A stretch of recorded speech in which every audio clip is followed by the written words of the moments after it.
All right, everybody, welcome back to the Along the Watchtower podcast. I am your host, LM Walker.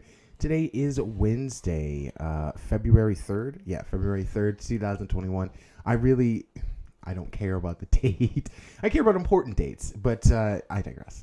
Before I even digress, I digress. Today New York dug itself out of snow. Hip, hip, hooray. Actually, it's the second day, but I don't need to go into that. Um, I just woke up from a nap, so I'm a little out of it. I've been tired lately.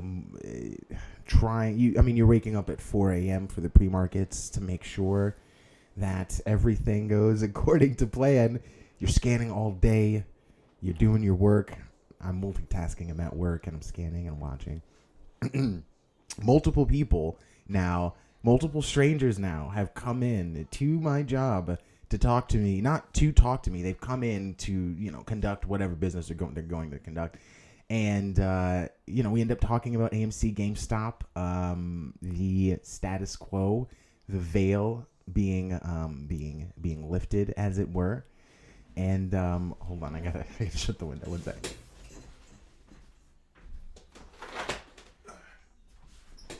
Yeah. The veil being lifted, as it were, you know what I mean? We talk about that often, where, the sort of the machinations of our institutions, how they function, what their purposes are, specifically the tactics that they use, and how they're illegal, and when they're exposed doing them, people all of a sudden, oh my God, they've been doing this the whole time. Like, come on, everyone knows. That's where the crooks lie, right? It's where they live.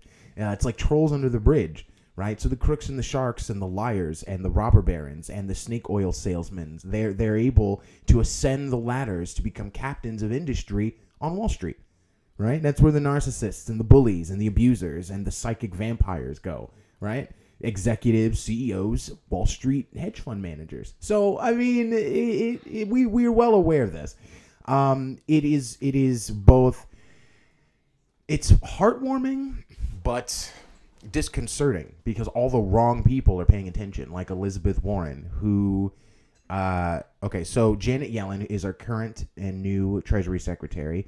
She received $800 from Citadel Research, which is a company that has a very high short stake interest. Citadel, Janet Yellen, right? And I believe it was $800 million in speaking fees. And the first thing out of her mouth was like, oh, we got to regulate crypto. Oh, we got to regulate the market. We may have to regulate retail investors. Like, how would you regulate retail investors in this case? All they did was literally buy a stock. And we saw that, these brokerage firms and these apps are breaking their own terms of service because these hedge fund managers, these hedge funds really, with their billions and hundreds of billions of investment, and these clearinghouses looked down at them and said, hey, you need to shut down. You need to shut this shit down. You can't let them do this. So we know who they are beholden to. Cash App was okay. The clearinghouse that they use, Axiom, I think it is, prohibited them from allowing you to buy the stock. Well, let me rephrase that. You could buy the stock, but because the clearinghouse wouldn't clear the order, like it's it's pointless. It doesn't go anywhere. You make a request through Cash App. Cash App goes to the clearinghouse. Clearinghouse says no. Done deal. So Cash App still get props from me, and should from you. But, it's an ongoing thing, and more than the money that people stand to make. And I'm not a financial advisor. This is not financial advice. I'm merely talking about the cultural impact of people being able to see for themselves how much the game is rigged against them. And you'll be like, oh, well, the average person isn't a Wall Street investor. And it's like, yeah, but they're bankrupting. They've been doing this for decades. They're bankrupting companies like this, too, which means thousands of jobs out the window. 3 and 4, okay, mind you, for anyone who would like to think about getting into the game, for example, just for a minute example,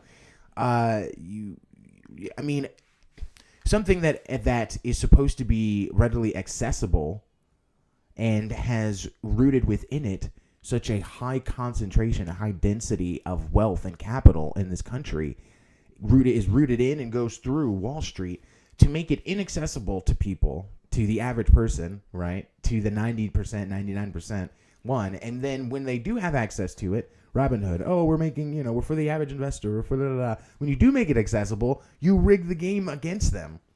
It's just, come on.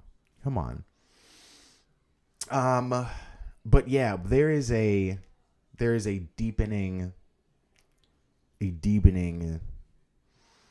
growing crisis of faith in this country, really on this planet.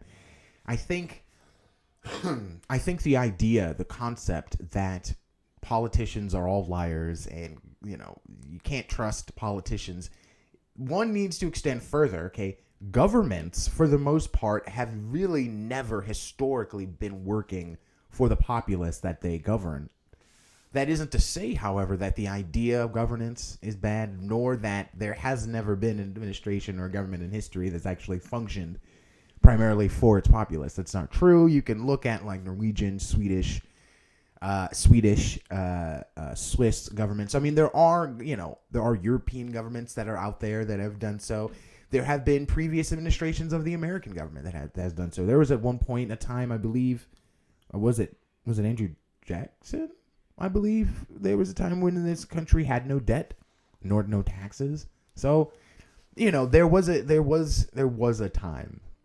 But I was actually watching Rising with Sanjar Anjeti and Crystal Ball, and they had an author on who talked about the oligarchical cycles, of soft coups that have been attempted in this country, starting as far back as the Civil War with the South. Because remember, this was about commerce, and actually I've talked about it on the show, about there being, just like there were different factions of those among the Capitol Hill rioters.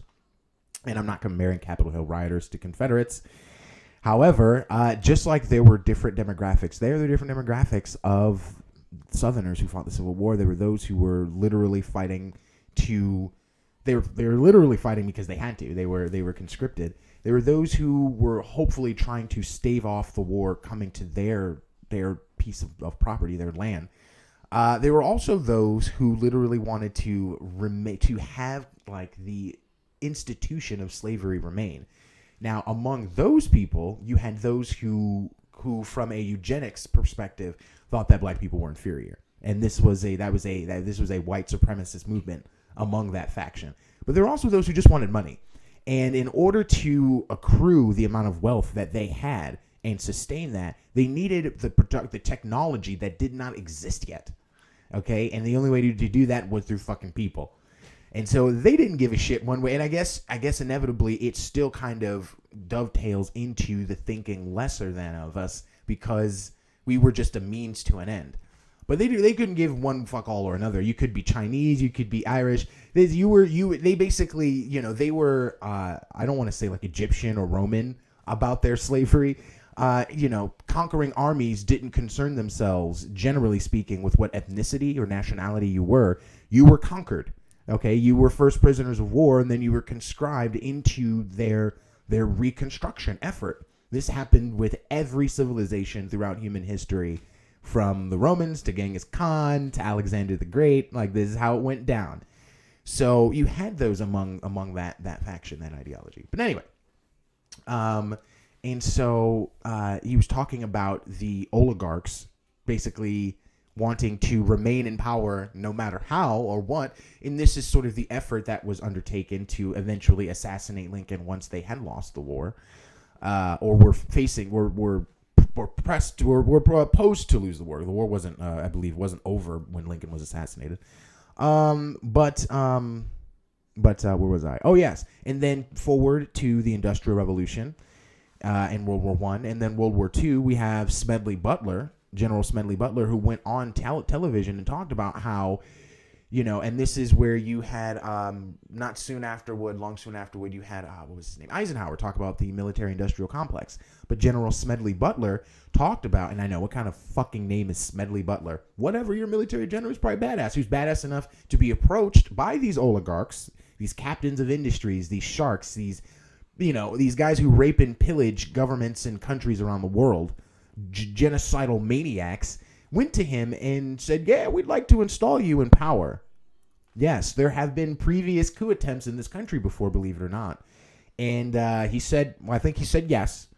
Tricked him and didn't, and then exposed them. But the thing is, it's like, we don't, as far as I know, we don't have like names, because I guess he didn't want to die a horrible death. But yeah, General Smedley Butler, Major General Smedley Darlington Butler. They really had names back then. His nickname was Old Gimlet Eye. He was a United States Marine Corps officer who fought in both the Mexican Revolution and World War I. He was, at the time of his death, the most decorated Marine in U.S. history. They went to the top Marine of all Marines and said, we need you to take over crew. So anyway, the point that I'm trying to get to is that there has been a concerted effort to make sure that this country has been pilfered and then sort of hijacked, I guess is the best word. And I mean, it's been going on for some time, for at least a century, if not more. And we're not unique in this scenario. This is pretty much how oligarchs are around the world, whether it be in Russia or North Korea, where they seem to have more or less succeeded, or countries like in Europe, where, you know, oligarchs backed genocidal maniacs that were more overt and inevitably lost out to a more democratic society, in Germany, for example, obviously. So yeah, I mean, basically this has never really been, this has always been a class war. This has always been a war of people, the have and the have-nots, people, you know, the proletariat and against the bourgeoisie, people who on a day-to-day basis simply are trying to survive, and people who were literally born into families by patriarchs, because it's usually not women at the heads of these families, like Joe Kennedy and like Papa Bush, who helped the Nazis, you know, Union Bank and the Trading with the Enemy Act. I believe he was like helping to either mint gold or like stow money away. Either way, he was helping to, I think he was helping to launder money or mint gold for the Nazis. One of those two. And Joe Kennedy was a political shark. And yeah, the patriarchs of these families make deals with demons, and then they pass it on to their family members. Now, in the case of Bush, you have two presidents in the family. In the case of the Kennedys, these guys ended up having consciences. They ended up having integrity, and they were killed for it. Those are two examples. But I digress. That being said, let's get into it. I know I keep burning my eyes and stuff. I'm still getting used to this stuff. For the viewers, for the listeners, just ignore me. It'd be weird to ignore the guy that you're supposed to be listening to, isn't it? But what we got coming up, yeah, there was a coup in Myanmar. India says democratic press must be held to process. They're supposed to be having upcoming elections in February, but apparently the group that the military junta has elected to run the election and to do the vote tally is a group that the opposition either created or has like a huge stake in. I don't know. It's a nightmare. It's a nightmare. It is a nightmare scenario. If there were ever to be one, we'll read a little bit about some more Capitol rioter fools. I love the title of this article. They stormed the Capitol to overrun the results of an election they didn't vote in. I'm telling you, man. What was it? There was another headline of an article. He aimed a loaded gun at Capitol, and that's really what it is. They were poised to do whatever they were going to do, and because there was very little in the way of suggesting they calm down, they just went off and did it. It bothers me that language that is colloquial, like language that has been used at really every protest known to man, is suddenly going to be colloquialized in one instance and only one instance alone as extreme because they don't like the person that it's in support of. It's a dangerous and slippery slope. We'll talk about Majorie Taylor Greene. I didn't give a shit about this woman and her nonsense, her craziness that she was spouting, but like everybody wants to talk about it, mainly because it's funny, but secondly because it's indicative of what the GOP is fracturing into. I really don't care about this. She's talking, and and they love to make sure to construe everything she's saying as utterly absurd, even though it's absurd enough in and of itself. So, like for example, the Jewish space laser thing. So I was like, all right, everyone keeps saying Jewish space laser. It's hard to say that Jewish space. Say that 10 times fast. Jewish space laser. Jewish space. You can't. So Jewish space laser. So I go and I Google it. First of all, it's not like it just pops up. Right? It's all the fact checking saying that she said something about it, but not really getting to the point of it until later on in the article. You got to read through it. Apparently, okay, she insinuates that California PG&E, with some sort of satellite that they sent up, perhaps because it's some sort of device that utilizes solar radiation, solar energy from up in space, and is able to transfer it down to stations on Earth. She suggested that they may have missed a station and accidentally started wildfires. Now, the reason that they're saying Jewish space laser, which she didn't say, by the way, is because one of the companies that she accuses of being a part of this is the Rothschild. Now, here's the thing. If you're not outright suggesting that it's like Jewish Zionist, but you're just pointing at a company simply because the company is started by or affiliated with Jewish people, doesn't mean that she's saying anything anti-Semitic. Now, mind you, what she's saying is lunacy, right? But it's lunacy in and of itself. We don't need to spruce it up with anti-Semitism. That's something that we will always see, and I will always point out. The need for everything to be overly sensationalized. We live in a crazy reality. But the fact that, I don't know if it's part of it is that people need for things to constantly escalate in the madness scale, or that, they being news publications, feel like they can't get a click, get a dollar, if they don't sensationalize everything to the utmost extreme. But for some reason, there is this need to take everything and it's like that Dave Chappelle skit where the cop sprinkles crack on all his victims, to just sprinkle that little bit of hype, that crack on top of it. Seriously, she's talking about like a geostorm conspiracy, the movie Geostorm, where they have the weather changing satellites. She's talking about a geostorm, Gerard Butler, Olympus has fallen level conspiracy. You can just point that out as crazy. You don't have to, oh my God, she's saying it's anti-Semitic. What's she saying? Because she she's accusing a company. So you're saying that now when we talk about a company being bad, somebody can be called like racist or anti-Semitic or xenophobic because of the nationality or the religion of the owner or the creator? That makes no fucking sense. Why are you playing at straw man platitudes towards hyper zealot SJWs? Like, I don't understand. I really don't. It's just we haven't even started yet. All right, please like, share, and subscribe. I actually did not think the monologue. I didn't have anything to say at first, but whatever. We are here, and we're gonna do our best to just think for ourselves, to understand that we will be influenced by things. We have emotions. We're not robots. But to know that we have the capacity to think through our emotion.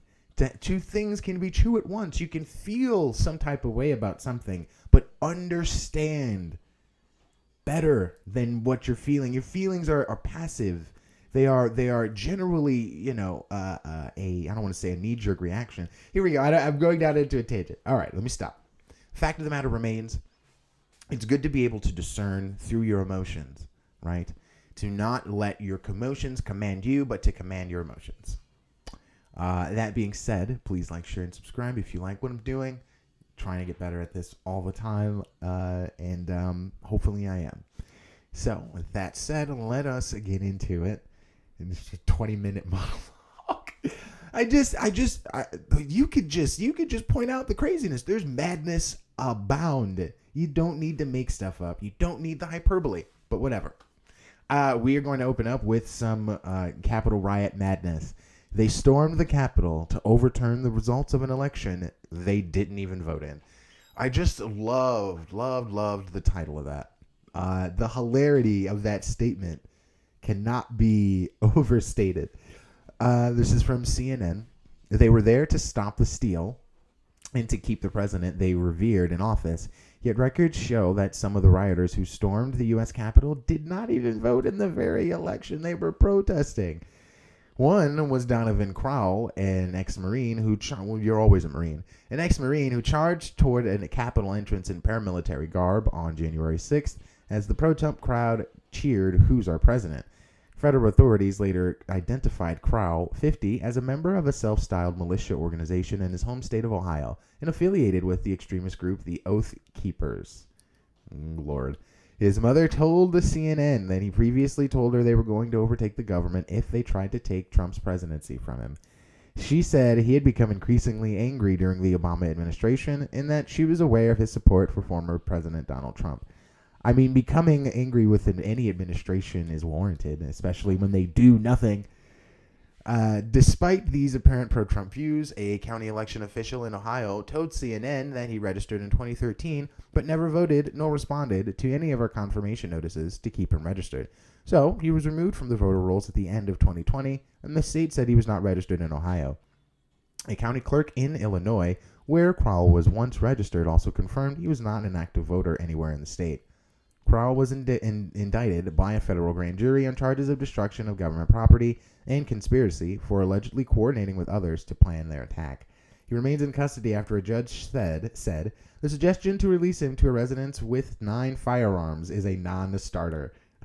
In an interview cited by the government, Crowell told The New Yorker that he had peaceful intentions and claimed he had protected the police. Crowell's attorney did not provide a comment about the client's voting record.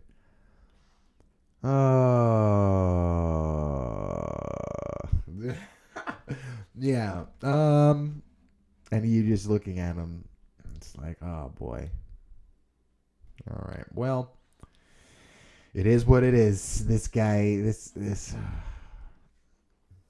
guy looks like he possesses Swiss cheese within his cranium. All right. So, what do we have next? The next amoeba. The QAnon shaman is starving and having some regrets. Yeah, I found this. Well, no, this is actually upsetting, but amusing.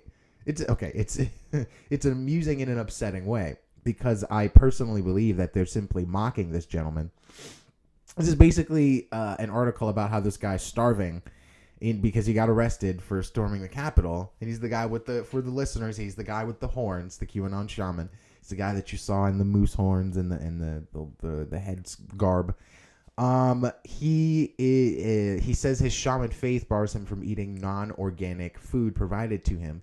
So he claims that he hasn't eaten in 9 days.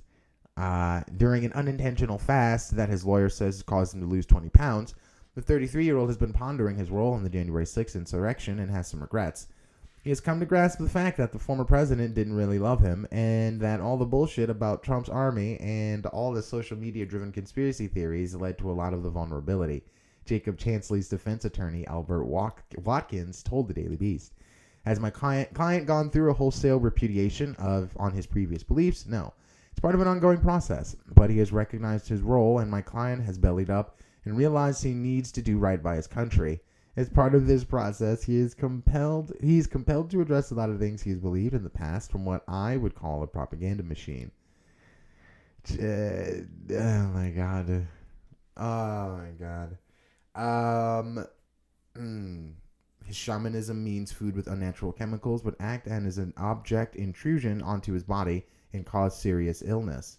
An emergency motion filed on Wednesday stated.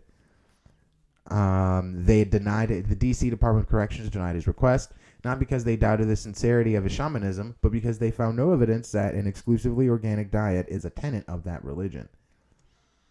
The department disputed the fact that Chansley hadn't eaten in more than a week and said he didn't identify his faith when he was initially imprisoned.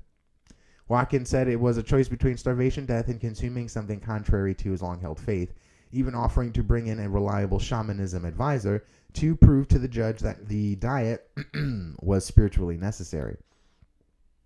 They eventually granted the request for organic food on Wednesday. Oh my god. That's what I mean. They're just kind of mocking this guy. Poor guy. No, I pity the fool. I pity the fool. I truly do. Woman charged in Capitol riot as judge to let her take vacation in Mexico. Yeah. This is, I mean, if that isn't, and it's usually not a term I used, but if that is not the finest example of white privilege, I don't know what is. I really don't. Judge, listen, I broke the law. I know I broke the law. I know what I did is really just, it's viewed as an affront to our country, to our Constitution, to our process. Can I just go to Mexico?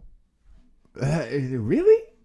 A Texas woman charged in connection with the Capitol insurrection has asked a federal judge to let her travel to Mexico for a work-related bonding retreat. Wow. A bonding retreat. Jenny Cudd, a flower shop owner and unsuccessful mayoral candidate from Midland, wrote to a federal judge on Monday asking for permission to visit Riviera Maya, Mexico for a 4-day retreat this month. The court docket for her case doesn't yet show a response from the judge. She was charged with 2 misdemeanors, knowingly entering a restricted building and disorderly conduct on a Capitol grounds, and was released shortly after her arrest in January. The Justice Department didn't try to keep her in jail before the trial, an aggressive move they've reserved for the handful of riot-related defendants accused of violent crimes and conspiracies. A lawyer representing Cudd previously told CNN she plans to plead not guilty. Her lawyers also said in court filings that she is complying with all court-ordered conditions of release. Cudd's lawyer did not respond to emails and calls and yada, yada, yada, yada. That's hilarious. What'd she say? F yes, I'm proud of my actions. I effing charged the Capitol today with Patriots Today. Hell yes, I'm proud of my actions. And they all made videos of themselves. They all, I mean, if she's sticking by what she said, whatever. This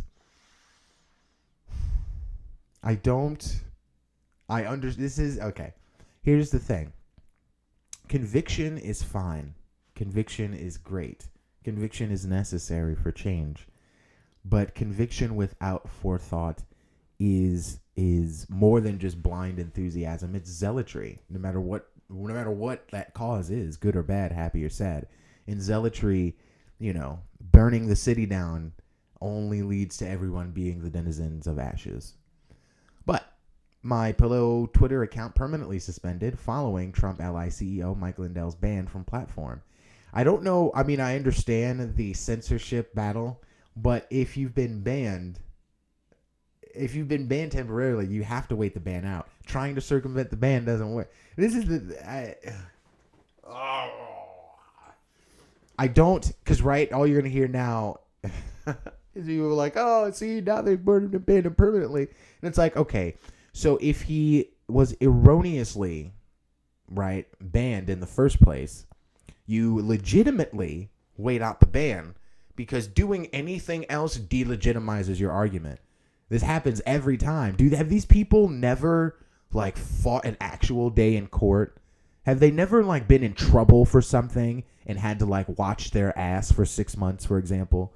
Right? Those of you out there that been to jail and got you know what I mean? You saw the judge and you had to not get arrested for 6 months or else you da-da-da, right? I don't understand what it is about the psychology of criminals, the psychology of really anybody. And I say criminals because a lot of these guys are all criminals. I'm just talking about captains of industry and things like that. A lot of these guys are all criminals. They're all friends of Trump. They're all, yeah. So that aside, you would think they would understand concepts like restrictions and what happens when you get caught circumventing a restriction. Did they think that technology that they barely understood would be something that they'd be able to elude? These people are morons. How did they get to what it is that they came up during a period of time of old money, like post-industrial revolutionary money, post-industrial revolution, creation of the Federal Reserve Act money, 1900s money, 1913 money. Okay, that shit's going by the wayside. And the new money, the crypto money, the integrated money, right? The purely digital, can't be affected by inflation money that governments can't touch money that treasury departments can't flood money, can't regulate money. That's the new money. And see, new money is technological, and they see right through shit like this. When when all of Citron Research and Seeking Alpha, all of the friends of the hedge fund managers and the short sellers, who they themselves are short sellers and have short selling positions, started to come out and say, oh my God, Wall Street bets, they're moving to silver. And then anyone with half an IQ point can just simply go to the Reddit and figure out that that's bullshit. And so you immediately saw counter articles and a flood throughout social media of just everybody pointing out that that's nonsense. Like, new money sees right through that. That's what I love about new money. New money is decentralized. New money is informational, and it's everywhere, and it's constantly being sorted through and being discerned and disambiguated. Old money is old media. It's news publications, it's television, radio. It's everybody being diluted. It's all the information being diluted and watered down and slow. So slow. Yeah, real time. And that's why you end up basically plugging it directly into your brain, staring at your phone all day, because it's in real time happening every single second. It is exhausting. We are cyborgs. Trust me, we are cyborgs. If you had any question, we are cyborgs and just becoming more integrated by the moment. Thanks, Elon Musk. But Twitter has permanently suspended the MyPillow guy. You know what? I don't really care.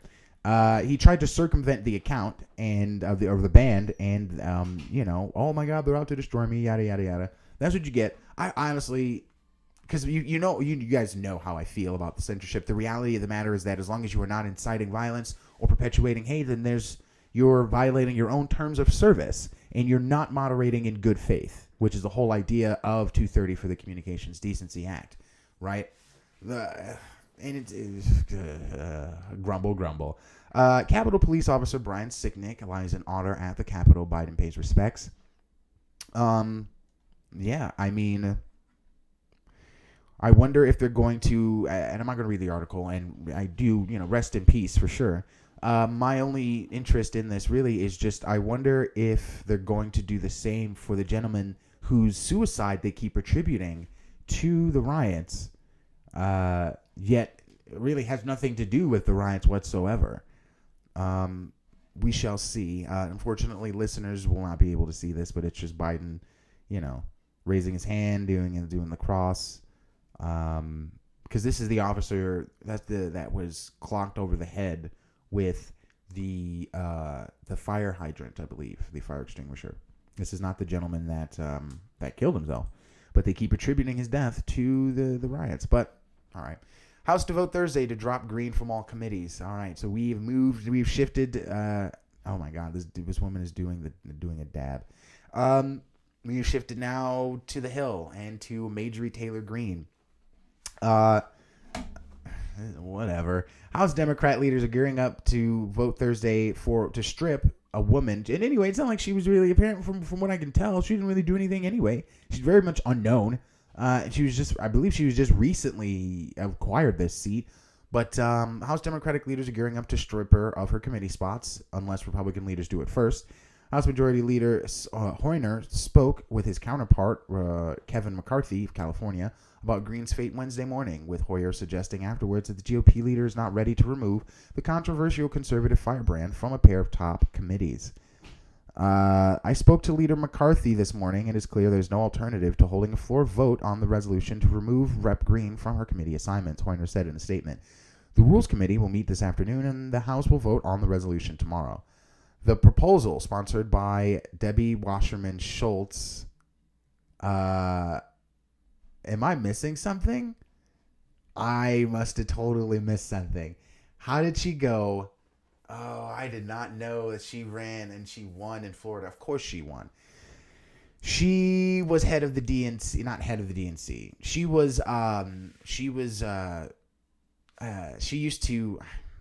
used to work for the DNC and work for Hillary Clinton back when Hillary Clinton had control of the DNC through the debt that she paid off for them. And what's her name?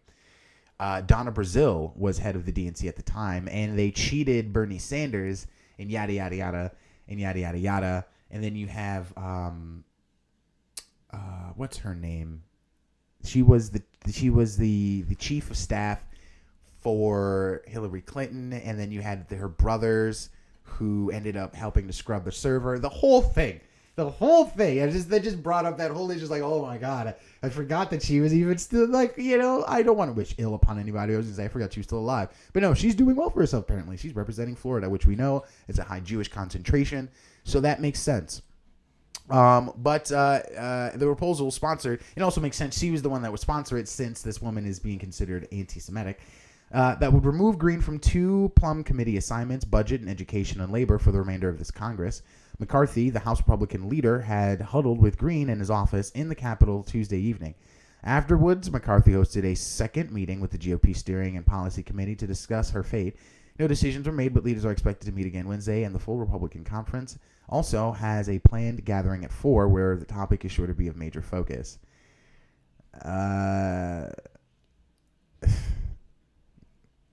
Okay, so the uproar surrounding Greene has been even more heated after reports emerged that the first-term conservative firebrand had posted a series of violent and racist messages on social media in recent years. The list of controversial posts include an adherence to QAnon conspiracy theory. There's more than one theory, and the endorsement of calls to assassinate prominent Democrats. I haven't seen that. Oh God. So here, she's being sued. Midas Touch sues Majorie Taylor Greene for First Amendment violations. I don't know who these people are, but I saw that on top of everything else, she's being sued.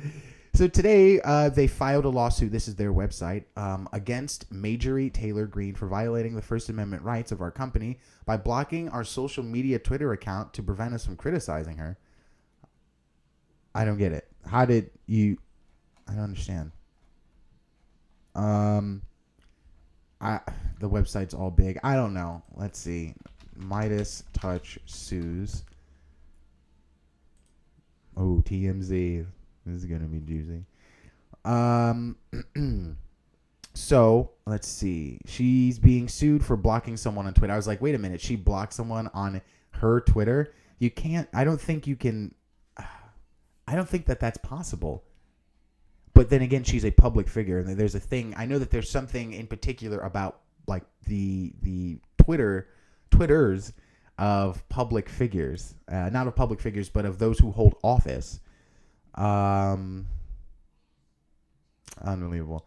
I wonder. Let's see. She did say anything about it.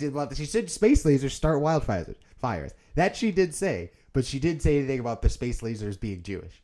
Like that, there's enough craziness to go around.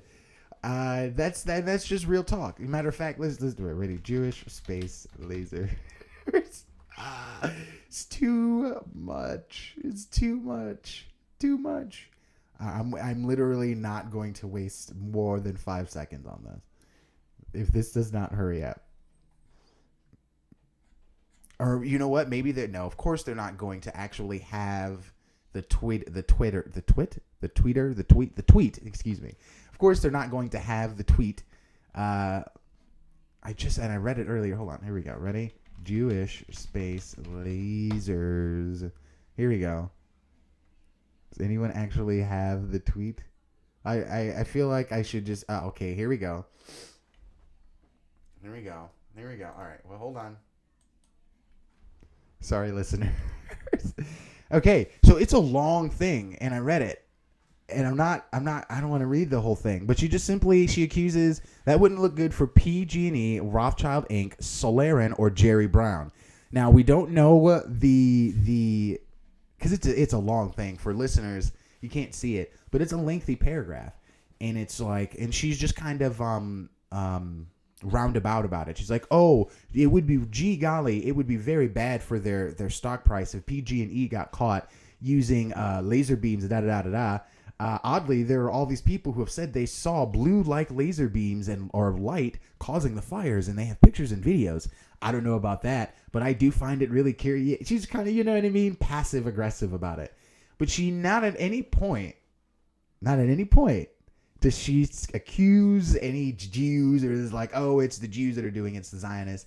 She points out several companies and I think it's kind of racist to presume what she's saying is anti-Semitic, because like to point out the the ethnicity of the owner or creator of a company and not the company itself. Like, you should make the claim that what she's saying is slanderous and absurd, not that it's anti-Semitic because one out of the many companies she's talking about happens to be Jewish. And I don't even know if the CEO of Rothschild Inc. is Jewish. Like, this is just, for me, it's about reality. And the devil's in the details. If you're going to accuse me of... And see that... And part of it is definitely personal. In my life, quite a few times, I have been accused of plenty of things that are just not true. Completely hyperbolized. Completely made up. Fabricated. And so I'm very big on keeping a record of things for posterity. Being forthright, forthcoming. Being earnest, straightforward. Showing my work.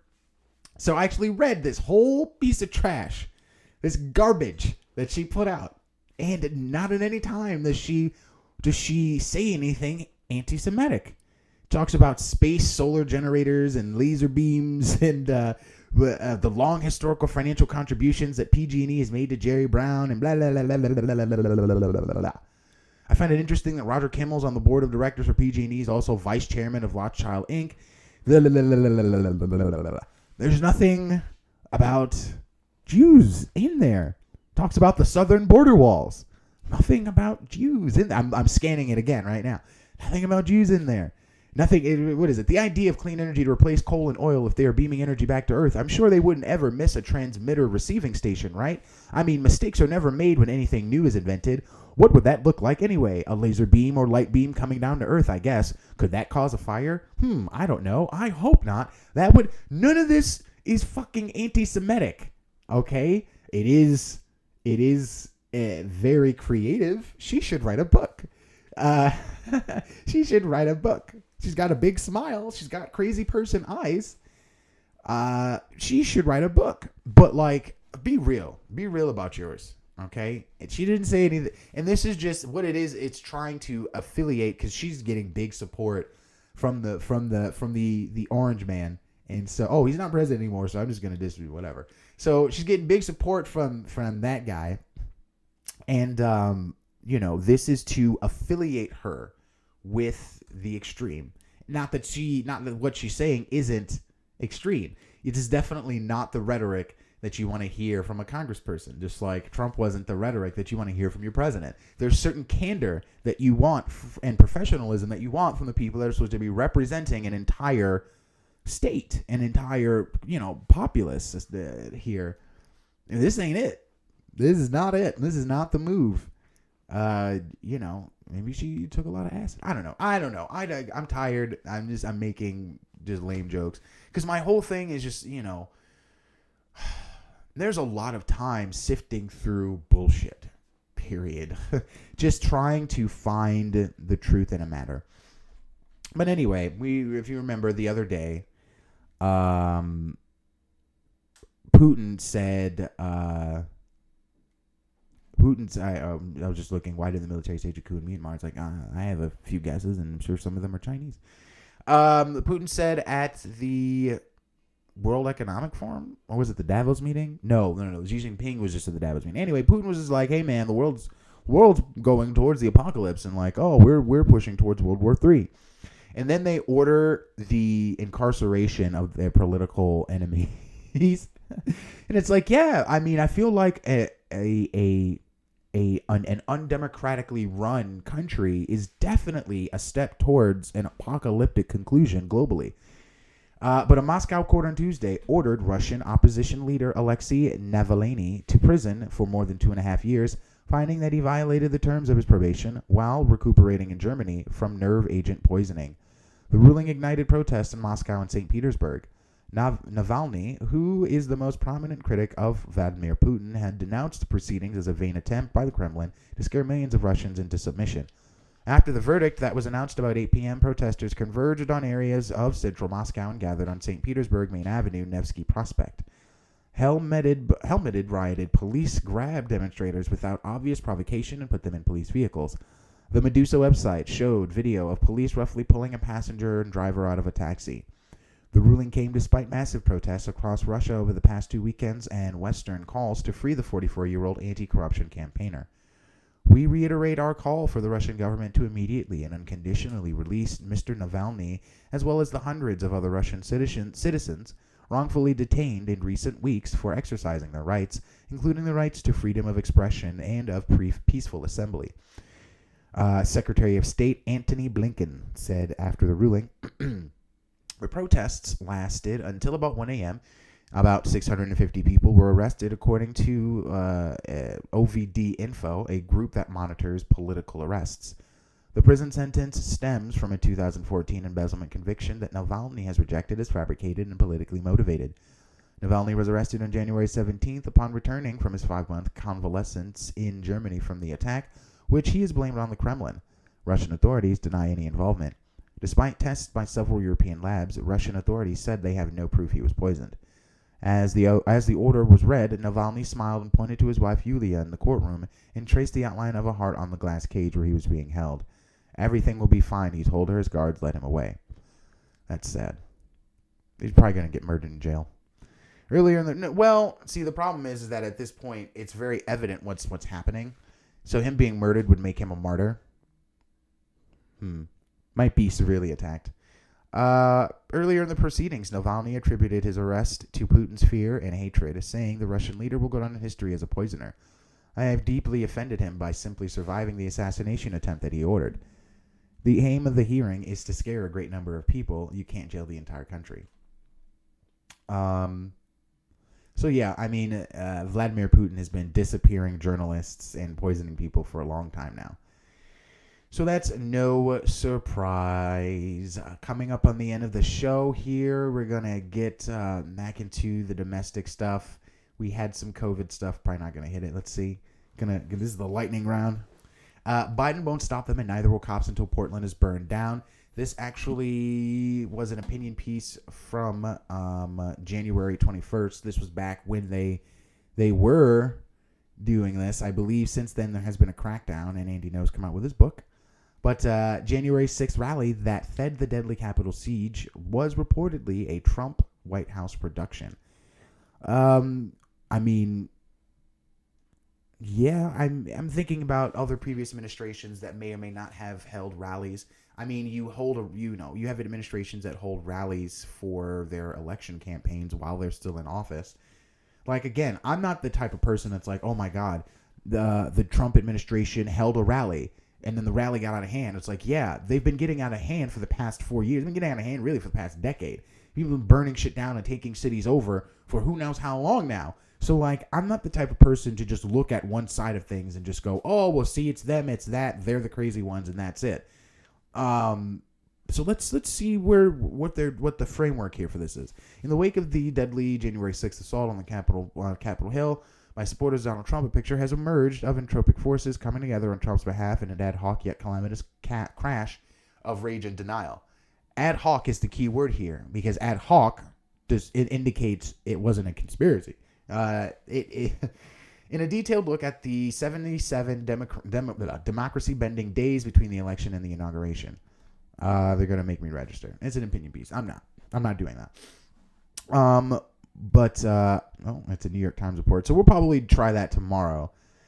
Because again, I'd like to emphasize here an ad hoc yet calamitous. And this is why you had different different demographics of these rioters. You had those that were definitely prepared and definitely came ready to do dirt, but it seems like the majority of them were just pissing and pooping and taking Instagram videos. Meet the woman facing some of the most serious Capitol riot charges. Jessica Watkins' boyfriend describes the influences in her life that brought her to the Capitol and now have her sitting in jail. Decked out in full tactical gear, Jessica Watkins appeared ready for battle, but her face, peering out from under her ballistic helmet, was jubilant. "We're in the effing Capitol, bro," she declared, looking straight into a cell phone camera. Over Watkins' shoulder, the ornate carvings of the soaring Capitol Rotunda Dome were... Okay, they're telling a story. Watkins, 38, a veteran of the war in Afghanistan, they're telling a story. No, what are the charges? They're trying to... It's like, don't tell a story. Don't create a narrative. Charges of seditious conspiracy. Really? Whoa. Watkins is currently being detained in the Montgomery County Jail in Dayton and could not be reached for comment. Oh, come on. Just give me the charges. She penetrated the nation's capital in a bulletproof vest, fatigues bearing Oath Keeper insignias, and goggles to protect her eyes from tear gas, using an app that allows for radio-style communication. Wow. You can't just tell me the charges. Seriously? Oh, here we go. Wednesday afternoon, along with two others who were with her in the Capitol, Donovan Crowell. Oh, Crowell. There we go. Okay.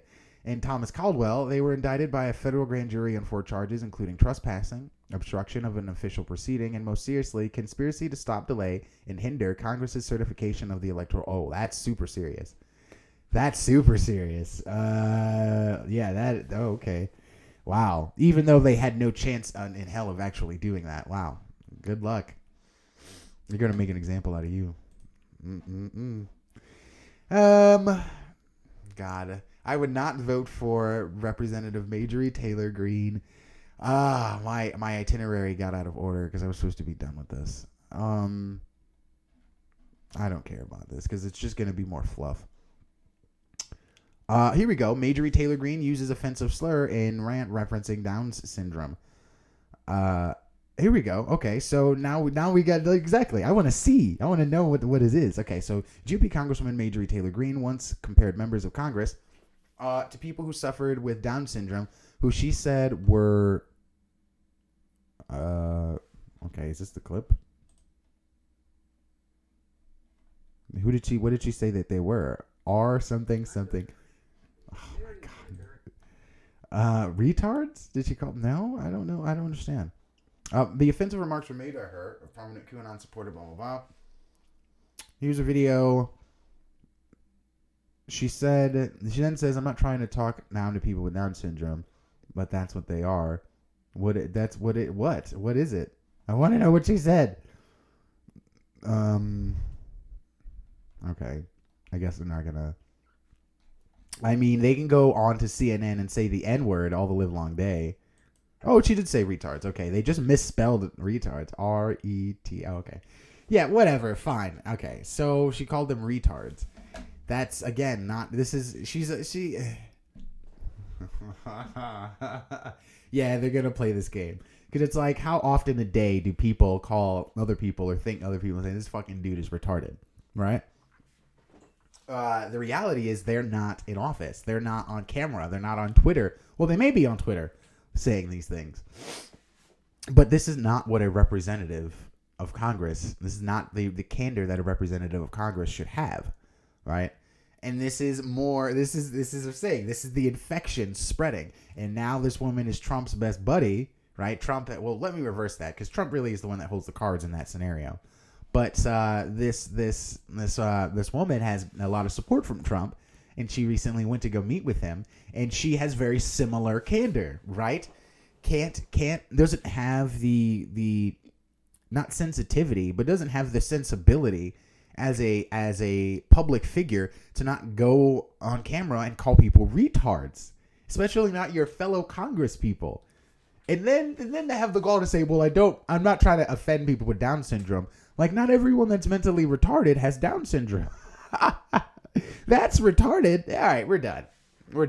This is why I didn't want to keep talking about this woman. Oh, great. And I have another article about this. Dems deliver ultimatum. We already read about that.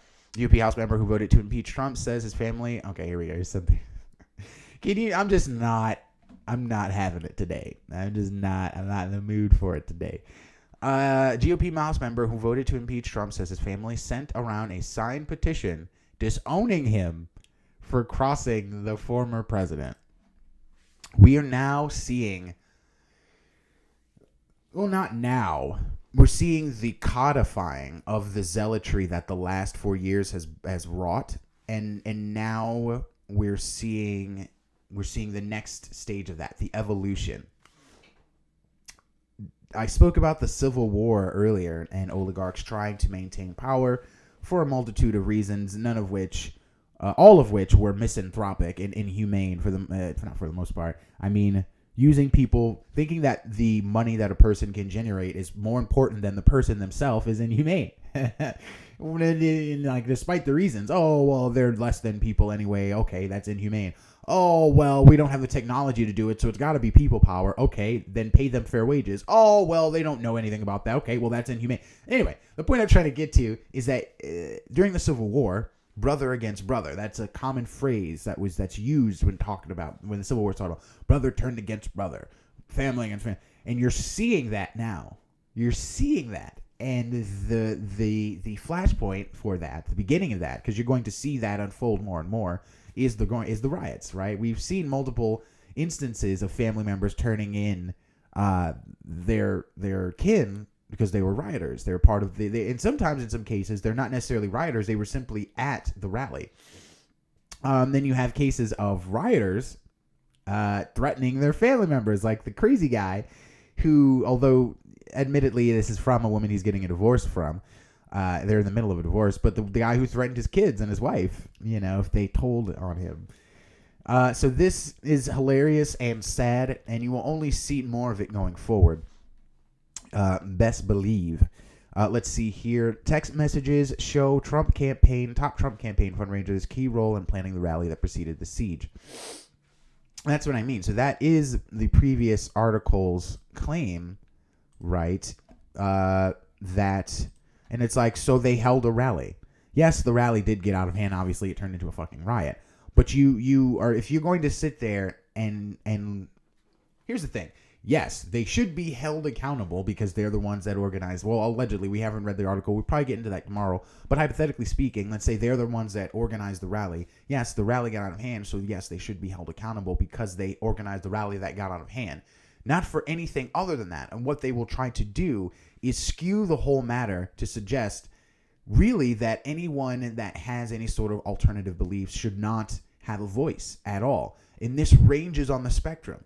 I'm not suggesting that anyone who can't back up their claim shouldn't have a voice. No, there should not be a litmus for your ability to exercise your First Amendment other than you not inciting violence or perpetuating hate speech. That should be the only litmus, okay? If you want to have a rally, a flat earther rally, of which there are plenty, and plenty happen all the time, by all means, go ahead. Oh my God. Zealotry can come from any direction. It can come from anywhere. So you can't give me this garbage like, oh, well, flat earthers don't go down and burn shit. Okay. I mean, do we want to go to Antifa then? Well, I mean, are you not against fascism? I mean, I'm not sure how destroying things is anti-fascistic. Because who do you think has to repair all of that? It certainly won't be those who burnt things, who destroyed it in the first place. These tactics don't match up with the conclusion that they're claiming to want. But I digress, and quite frankly, I'm just not feeling it today. This is just so much nonsense. Pro-Trump priest leaves Wisconsin diocese after live streaming exorcisms of voter fraud, and it works both directions.